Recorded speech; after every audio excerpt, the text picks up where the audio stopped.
Hello and welcome to this reading of Adeus and Hello. This is a book that I wrote way back in 2016, 2017, and it followed on from a previous book I'd written called Goodbyes and Bons Dias. The first book was basically a memoir of mine and Stephen's first year in Portugal, whereas this one, although the character of me should basically be taken at face value, the other characters are based on real people and various events that happened, but are greatly exaggerated to make a story. So I shall begin with the prologue. Music feeds the soul, but knowing your onions goes part of the way to keeping your belly full for the year. And of course, none of it becomes known without a storyteller. We leave school and believe that we should have all the answers. But adults are only grown-up children. Life teaches us how to fight some fears, shows us how to mask some of our sadness, and directs us how to mislead people about some of our uncertainties. But all these sums mean that in the end, people can fail to see who we really are. We do not forget how to laugh, how to find pleasure in the simple things, or how to trust. But it becomes more difficult, and when the occasion to see more clearly presents itself, we should consider ourselves extremely lucky. The group of friends, families, neighbours, and inimigos whose lives are glimpsed on the pages of this book live in a place called Potato. Now, do not be too quick to judge this name as fictitious, because is it any less believable than beans, planks, and pear tree? No, it is not. And yet I can assure you those are all quite true translations of Portuguese village names. Yet it is not in Portugal that we begin our story, but in an English coastal town, a place without an unusual name.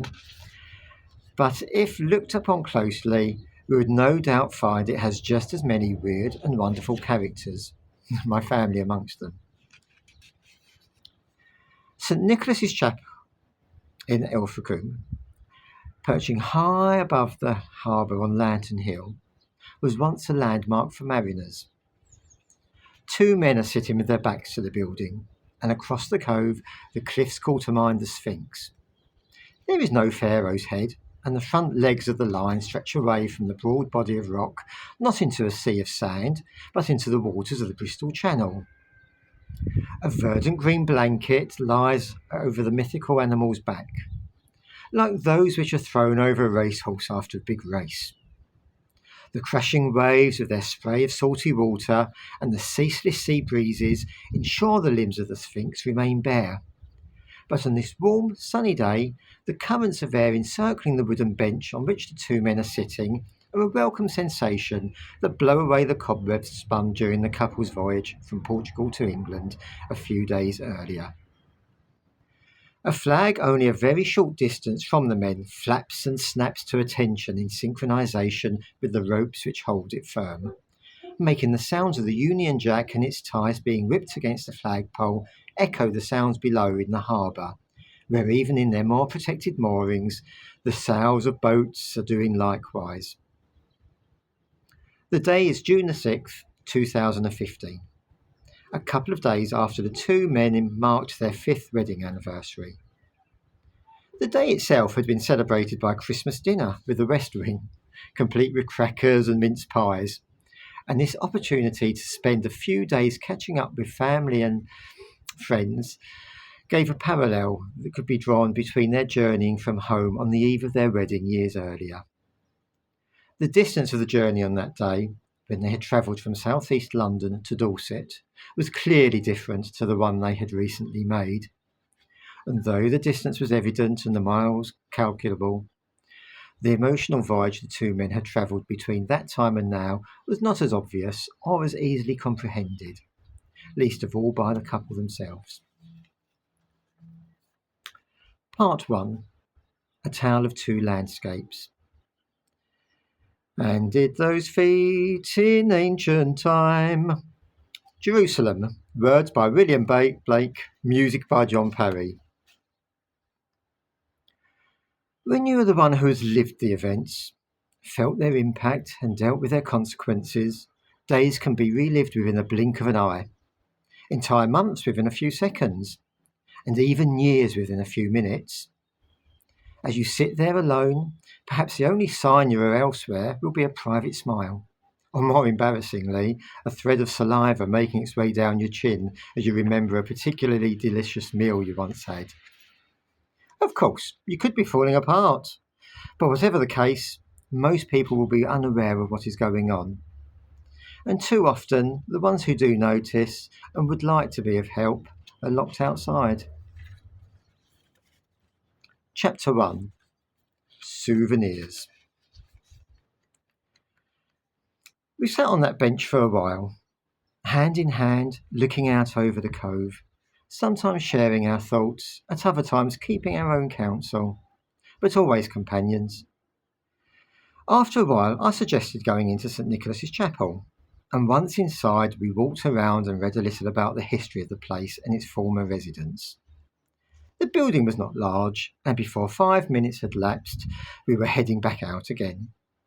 As we passed the counter of a kiosk selling gifts and souvenirs of the place, I glanced down at something, and a half-dozen steps ahead of me, Stephen exited. A noise from the other side of the room drew my attention to the window with its view of the Sphinx's arms stretching into that sea. Over the previous 4 days, I had been exposed to a country which enchanted me, and in doing so it had disturbed me also. I had spent most of my life living in London, its history, architecture and mix of people never failing to fuel my love for the place. My job had helped establish that bond. As I worked in the city for many years in large delivery and sorting offices in the heart of the metropolis. It was because of my interest and my work that I believed I had known the UK's capital better than many. I knew that I had been small amongst the power, the influence, the money, and the many causes which make up the cities of London and Westminster, its boroughs and its towns. Yet I had not felt insignificant.